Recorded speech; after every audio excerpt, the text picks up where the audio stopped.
What's up, YouTube? Got another episode of Kitchen Science coming at you, so stick around.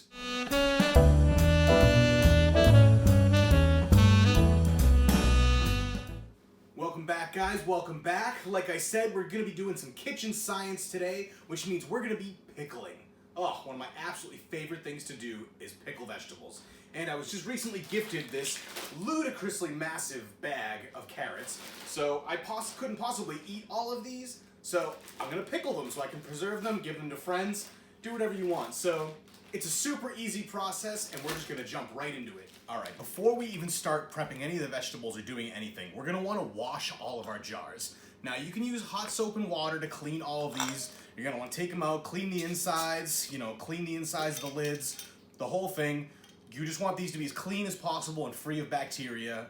You can also boil them, but I have so many jars that I'm just gonna hand wash each of them because it's gonna take way too long if I do that. So go ahead and do that, and then we'll come back to the cutting board and start prepping our vegetables. All right, so my jars are over there drying. I'm gonna start washing these carrots. This is, oh my God, this is so much carrot. Okay, so we're gonna take this absolutely ludicrous amount of shredded carrot, and I'm gonna wash it up just to make sure they're nice and clean and ready to be pickled. Okay, and while I wait for those to dry, I'm gonna take the largest stock pot I have, and I'm gonna fill it with enough water so that I can cover the jars that are in there by 1 inch. I'll show you how to do that.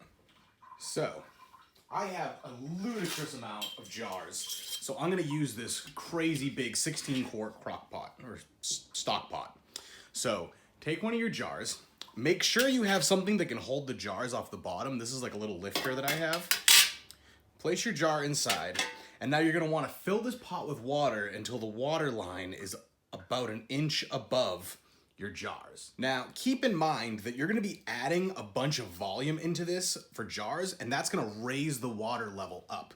So I'm gonna put the water level to like right there for me, which is just almost to the top of this jar, because I'm gonna be putting as many jars as I can fit in there, maybe 10 or 12.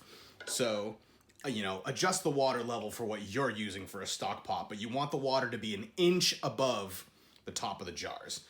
So I'm gonna go ahead and take this massive pot and I'm gonna start putting it on the stove on high so I can get it to boil, because this is a lot of water. Now that our carrots are washed, we're just gonna peel some garlic. Super easy to do. I'm just gonna cut the ends off here and give them a little crush just to be able to separate the skin from the outside. Not trying to flatten it, just trying to take the skin off so you got a whole piece of garlic. So just do that for about as many jars as you have. I'm gonna put half a piece of garlic in each jar just because I don't have a lot of garlic, but I generally like to do 1 large piece of garlic per pickling jar. So go ahead and do that. Now that we've got all our garlic prepped up, we're gonna focus on the most important part of this whole thing, the brine. So let's go over to the stove. All right, while we're waiting for this giant pot to boil, we're gonna go over here and we're gonna make our brine. So for your brine, for pickling, you wanna get 2.5% acidity. That's like your magical number. So if you take your white vinegar, you notice it's 5% acidity.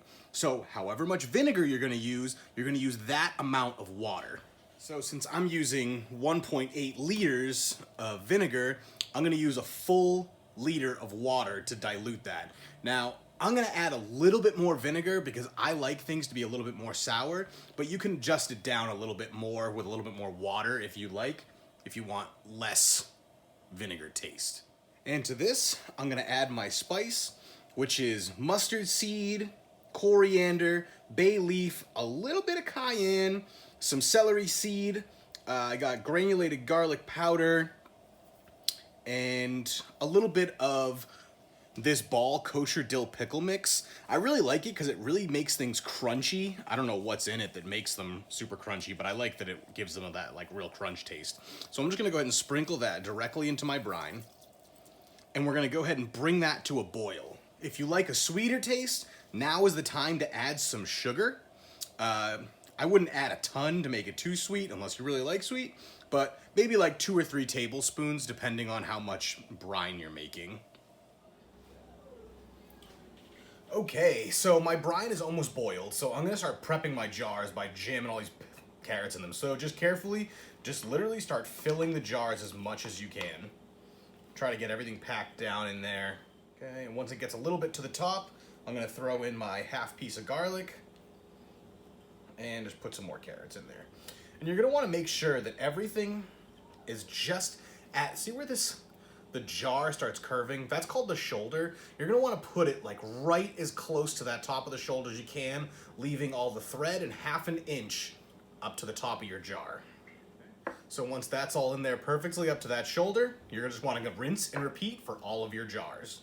All right, so all of our jars are filled. My brine has boiled. I'm gonna go ahead and bring that over here to the top. Ooh, smell that vinegar. And we're gonna take a ladle, and we're gonna use that ladle, and we're just gonna start ladling in the brine. Just be careful, because it's really hot. And we're gonna wanna get it just above the top of the vegetables. And we're gonna go ahead and rinse, repeat. So now, you're gonna wanna take all your lids, wipe your edges, just to make sure they're all free of water and any debris. Okay? Now, take your lids and just start placing them on your jars. Take your rings, put them on, and just hand tight them on the top. They don't need to be cranked down. You don't need to be a strong man about it. Just make sure they're on snugly. Now that all the jars are sealed, we're gonna take out the most important tool in any pickler's arsenal, and that is a jar lifter. This is gonna help you lower them into your boiling water. All right, so my water is boiling. So now we're just gonna start taking these jars one by one and then carefully submerging them into the boiling water. All right, I couldn't fit all my jars in here, but once you have as many as you can fit, you're gonna wanna put these in for about 10 minutes and then remove them. So we're gonna go ahead and wait that. All right, it's been about 10 minutes. So now we're just gonna take our handy dandy jar grabbers. This is why you need them, because you can't reach in there with anything else to pull these out. And we're just gonna start pulling them out and putting them onto our wooden cutting board. Do not put these onto anything cold. The jars will shatter, I promise you. So just be careful, put them on wood or something similar.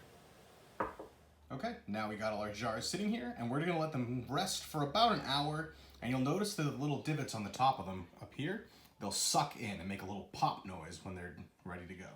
All right, we got plenty of time here for them to cool down, so we're gonna give them a little button test. No click, no click, no click, no click. Absolutely perfect. And there you have it, folks. 12 perfect pints of pickled vegetables. I even got a big one right here for me.